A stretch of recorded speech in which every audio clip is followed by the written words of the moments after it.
Most people think that layoffs happen because the company's struggling, and oftentimes that's true.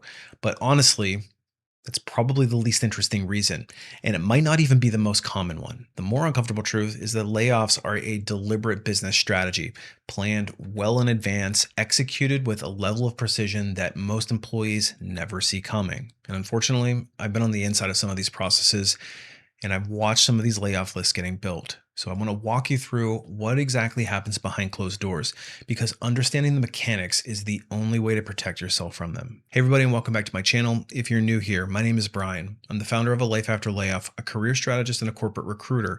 And after an untimely layoff myself a few years back, I decided to reclaim control of my career and I made it my mission to demystify how job search and careers work for major corporations. So if you're trying to navigate this crazy world of work or your next job search, make sure you follow along.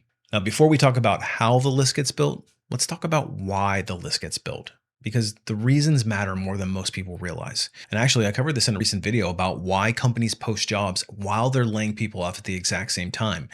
I'll leave a link at the end of this video so you can check it out. But essentially, the biggest reason is cost. Yes, that's probably the most obvious one because payroll is one of the biggest line items on most companies' budgets. Salaries, benefits, the cost of doing business usually starts with people. So when shareholders and the board of directors start to get a little antsy and senior leadership is starting to feel squeezed, headcount is usually the fastest reaction because they can impact the bottom line almost immediately. Then we have business streamlining, where the company is pivoting to something new, a new direction, new priorities, a new product focus. And the people that they hired for the old version of the company don't always fit the new one. So this isn't necessarily about performance. Sometimes it's just about a fit to a strategy that shifted after you were hired. And then we have new leadership teams, and in particular, senior leadership. And this is kind of related to the last one, but this is a warning sign. When a new CEO, a new division head, or a new senior leader comes in, they almost always want to build their own team with their own strategy. So they want people who are loyal to them and fit their vision for the mission, not the person that they just replaced. So if your company brings in new senior leadership above you, and I'm usually talking 2 and 3 layers up, this is a genuine red flag that's worth paying attention to because usually layoffs follow soon thereafter. And then there's shareholder perception. And this is one that we spoke about on that video that I referenced. This one is particularly cold, but unfortunately, it's a real thing. Sometimes companies lay people off not because they have to, but because it signals to investors that management is being disciplined, being decisive, and actively cutting costs. And I challenge you the next time there's a major layoff announced, check the stock price because the stock price almost always bumps up because the earnings calls start to sound better.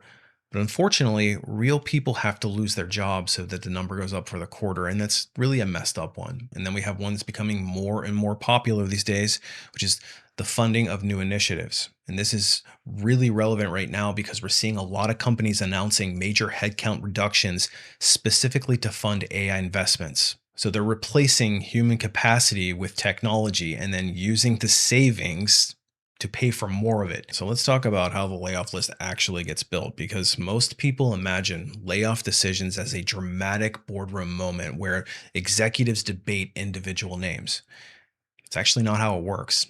Not even close. The edict comes from senior leadership, and then there's a data pool. So it starts with a spreadsheet and a very detailed one at that. So HR will run a report on every person in every affected area: name, title, department, salary, tenure, bonus structure, benefits cost, performance rating history, a list of current projects that they may be assigned to.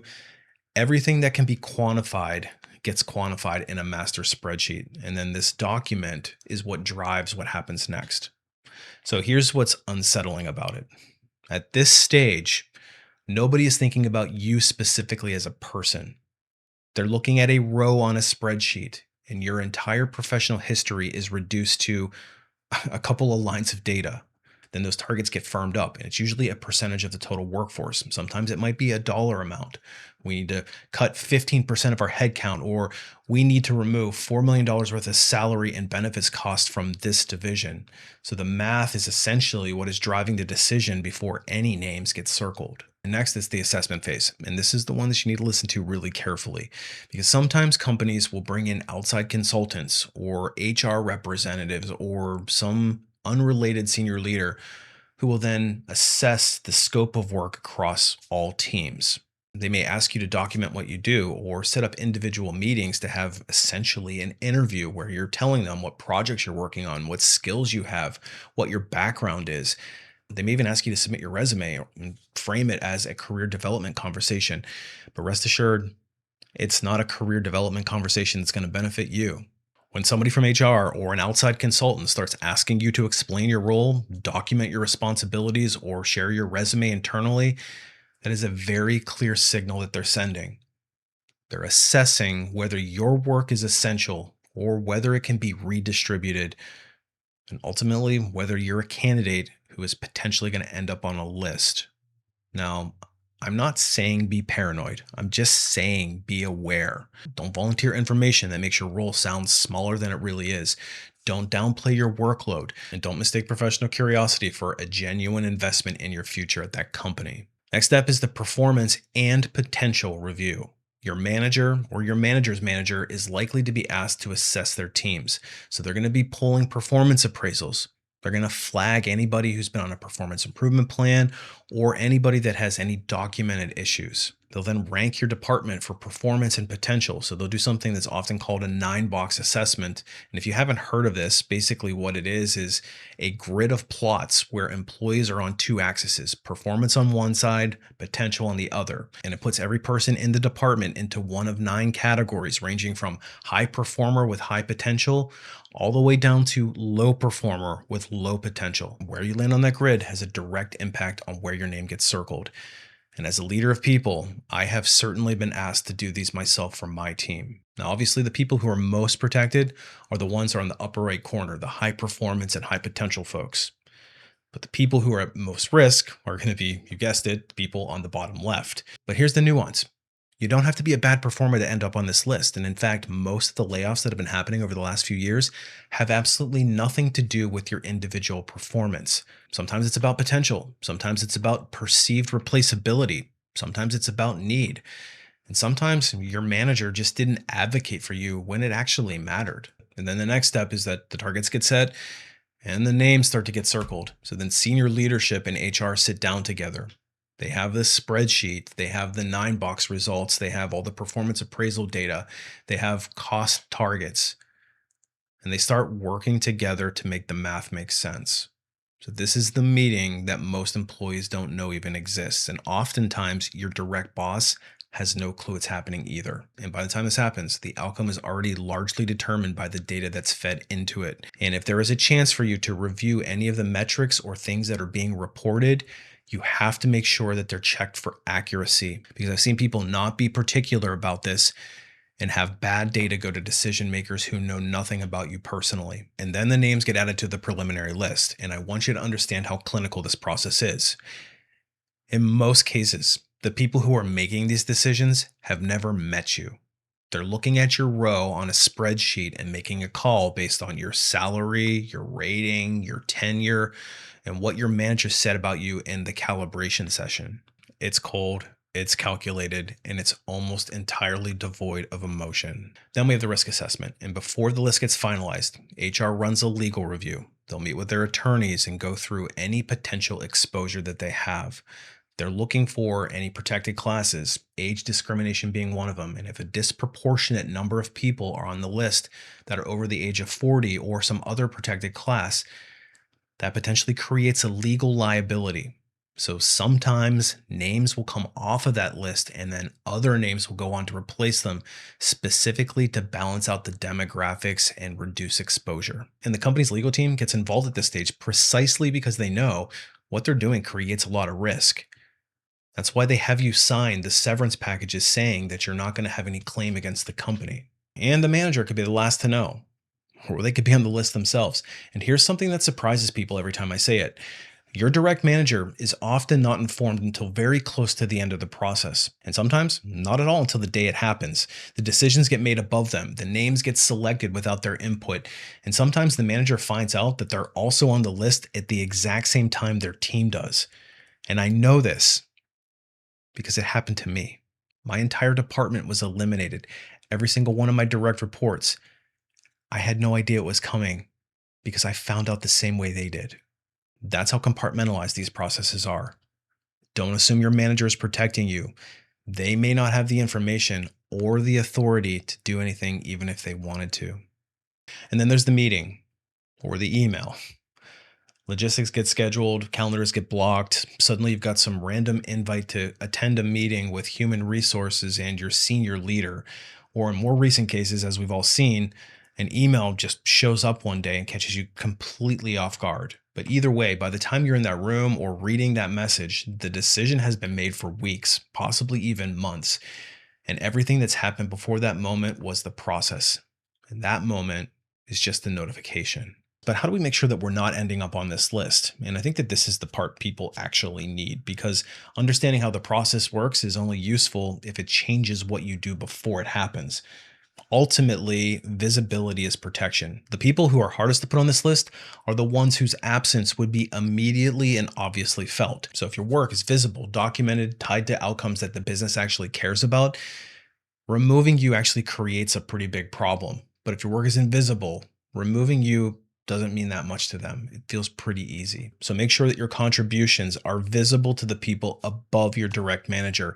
And I'm not saying in a political way, I'm just saying in a results way. Figure out a way to get those results in front of them and know that you drove it. Because the person doing the calibration session about you should have heard your name before they walked into that meeting so that they can actually advocate for you. Listen, relationships above your level matter more than you think.